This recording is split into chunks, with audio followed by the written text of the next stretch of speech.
Hello, good morning. I'm sorry it's been a little while since I popped in with a video, but last week I wasn't very well. It's not the virus. I have a problem with my heart and it played up last week and it left me feeling like a wet rag, and I have been very sort of listless. But I'm feeling so much better now. I'm firing on all cylinders. I did sort of just hunker down in a chair, and I did quite a little bit of stitching over the last couple of days, and I've had a finish. The sampler that I showed you maybe a week ago, 10 days ago, I finished, and I fell in love with that little sampler. And she really brought me great joy stitching, and she will be released as a little gem probably 2 weeks tomorrow, or I might not be able to hold out for 2 weeks tomorrow. It might be a week tomorrow. We shall see. But tomorrow we're due to release another little gem, and that one is an absolute darling, and I'm very excited to show you that sampler tomorrow, so watch out. I having some wonderful feedback about the little gems and people loving the PDF downloads, and people have been asking me, are they going to be available long term? And my answer to that is I don't know. We love our booklets. We love putting the booklets together, and the feel of the booklets in the hand and looking at the booklets as a collection. So PDFs aren't really the way that we want to go long term. So when this is all over and we're back living in the real world, I'll make a decision about those PDFs, but they are available now. The one that's no longer available is Jane Marshall, our fundraising sampler. I brought the fundraising campaign to an end at midnight on the 14th of April. It should have been a few days before then, but I wasn't well enough to do that. But the fundraiser closed with us having sold 3,140 copies, and every penny that we received after PayPal had deducted their fees has gone to the Wentworth Falls and the Katoomba Lura New South Wales Rural Firefighting Services. That's quite a mouthful. But they're all very grateful for everybody purchasing a copy of Jane. It's just amazing to think that a little download that cost £10 raised gross £31,400 which I think was 28,000 and something after deduction of PayPal fees. I think that we all deserve a round of applause. So this is for you, and for you contributing towards the fundraiser, and it really goes to show that we is a far bigger word than me. So thank you for supporting that fundraiser.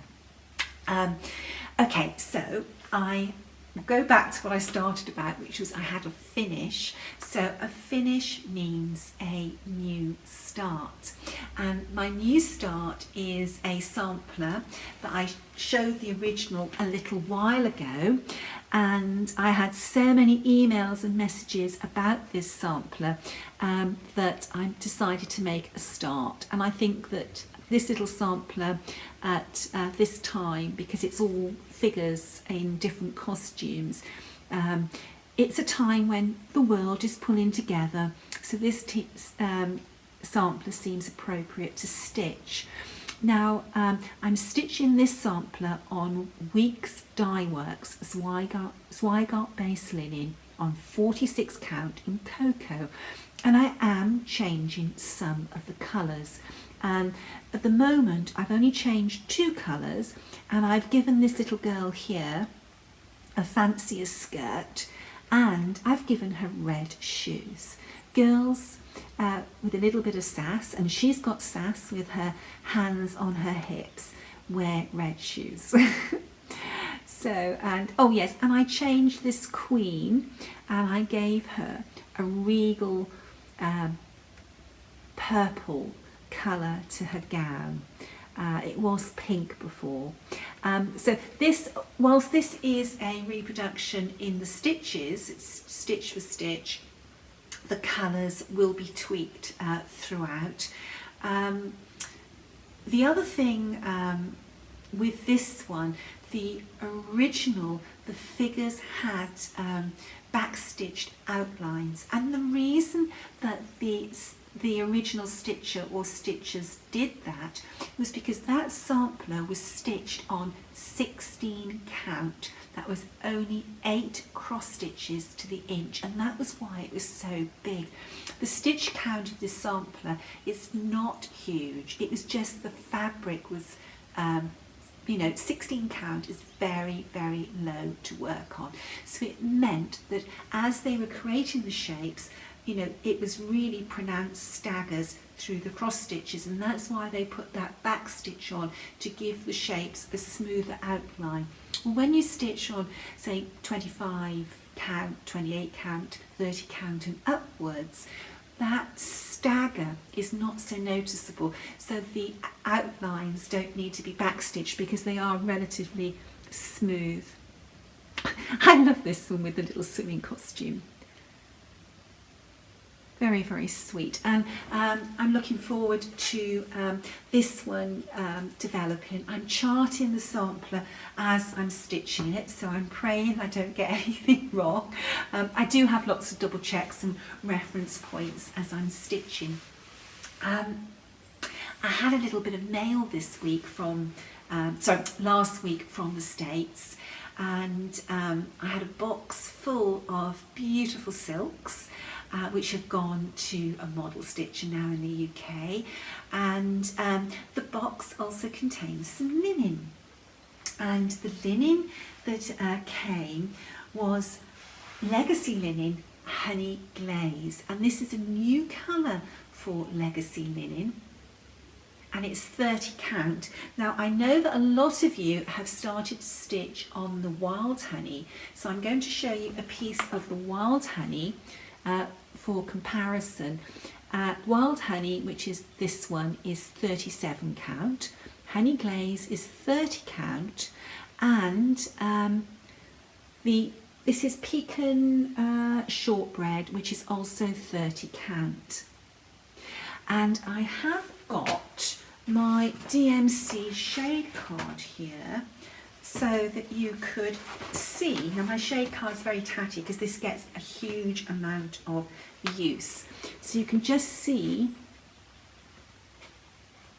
some of those colours there. In fact, let me just put that side.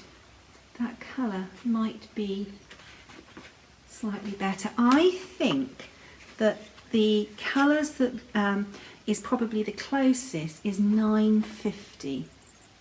Oh gosh. Isn't light and colour funny, and how when you move things, colours can look different depending on how the light falls on it. But I think DMC 950 is a very close comparison to the colour of this linen. Legacy linen, the quality of the linen, it's really, really nice. Very, very nice linen to work with. And I've been doing a lot of stitching on Legacy linen lately. Beautiful fabric. Anyway, that's going into my stash, and we shall see what comes out on it eventually. I'm very grateful I've got a stash actually, because it's been so difficult to get anything in isolation. But there we are. My husband will never doubt the reason why I need a stash ever again. I also had some other goodies come in the post, and I had from a friend a beautiful project bag, and my friend makes the most fabulous project bags. They have a lovely feel to them, and very professionally made. These aren't sold. These are project bags she makes as gifts for friends. And a little while ago I did receive another project bag from her, and this is just fabulous, and I feel so blessed to have this particular project bag because of a story that's behind the project bag. And I'm not going to give any names, but I'm just going to read you what my friend wrote to me. I'm sure you are a lady who likes Liberty fabrics and William Morris too, and yes, I definitely do. There's a story behind the lining fabric for this project pocket, which I think you will find most appropriate. Back in late 1988, my mother and I travelled to Australia to visit several friends travelling from Melbourne to Sydney to Brisbane and then home. We visited fabric shops and were told that Liberty of London had issued a fabric printed with a design incorporating all the flowers of the Australian states to celebrate the Australian bicentenary. We managed to track down the last available in one final shop, as it had been very popular and it was late in the year. Mum and I shared what was left on the bolt. Mum made hers into a summer skirt and blouse, and I still have the skirt fabric, somewhat faded, as the skirt was definitely a summer favourite. Mine went the next little part of it gets a little bit personal, so I'm going to skip that. And she goes on to write that when I was looking for fabric to make some project pockets, I found my piece and immediately thought it most appropriate to make into a project pocket as a small gift for you. And it's beautiful, and I love stories behind why things were made, and this is very, very precious to me, and it will be very, very cherished, and it will travel with me when I go to Australia, which I'm very determined to do. We did actually have a holiday booked, a very special holiday booked for 2022 to go to Australia, but we've had to do some change of plans with that, but I will be in Australia one day. Now, I'm digressing from what I'm sure all of you have been looking at as I've been talking. Now, in my last video, I did say that the next sampler I showed you was going to be a map sampler, and there are two samplers here, and the one behind is a map sampler, but we always have to start a story at the beginning.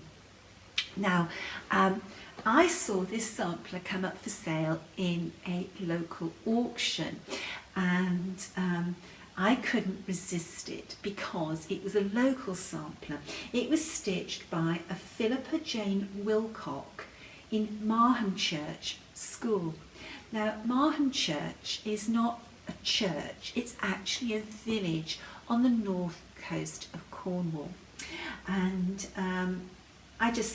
I really admired the workmanship in the sampler. Very, very beautiful. I don't normally go for family registries or morning samplers. They're not things that really attract me, but this one did because of the location. And it tells us that this is a registry of the family of William and Anne Wilcock, who lived at Hillscott in Poundstock, Cornwall. And Philippa was the eldest, and that was the little girl that stitched this sampler. And then she had siblings Anna, Simon, John, William and Francis at the time that she stitched this sampler.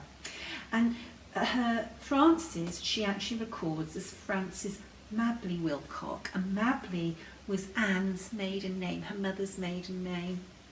And when you're doing family research and you come across a first or middle name that's a little bit unusual, sometimes that can be a name from the mother's family. So that's often a clue to carry on looking, with that name, and you might pick up ancestors of the person that you're researching.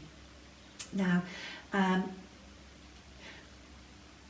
this name, Philippa Jane Wilcock, and Marham Church rang bells with me, and when I got home from viewing this sampler, I went through my reference books and I found the sampler that I was thinking of that had been stitched by Philippa Jane Wilcock, and that sampler was a beautiful map sampler, and here is the map sampler. Now this sampler is not really showing very well in this light, but I'm going to try and pick it up and show you. It's a very, very heavy sampler. The embroidery on this sampler is just breathtaking, absolutely breathtaking, and the condition of this sampler is amazing. You can see that it was stitched by Philippa Jane Wilcock in Marham Church. This is a truly, truly amazing sampler. Right, so let's see what we can tell you about Philippa. Now, here's the sampler in a reference book, and here she is again in another book, and there's about 2 other books that I know that she appears in as well. So Philippa stitched this sampler in 1836, and she finished it in October 1836, and she finished the other one in April 1833. So this sampler took her 3.5 years to stitch after the earlier sampler. And when you study the earlier sampler and you study this sampler, you really can recognise her needlework, and you can see that she put to use the skills she learnt in the registry sampler to execute this sampler. And map samplers were traditionally the final pieces of needlework that well-educated girls did. And I say well-educated because, you know, a child wouldn't have stitched this if she was leaving school at the age of 12 or 13. This was for a more mature student, just purely to have time in her education to stitch like a primer, a schoolgirl sampler, and then this sort of map sampler. When I say schoolgirl samplers, I mean the traditional type of samplers that we see coming out in the 1820s, 1830s from the classroom. So let me tell you a little bit about this sampler. I'm going to use the words of Rebecca Scott from Whitney Antiques. This is a fine map of England and Wales showing the counties and the number of square acres they contain. Where there has not been room to include these figures, a separate register has been worked with a scale of miles and compass points, which you can see here. Every time I look at this, I just go, wow.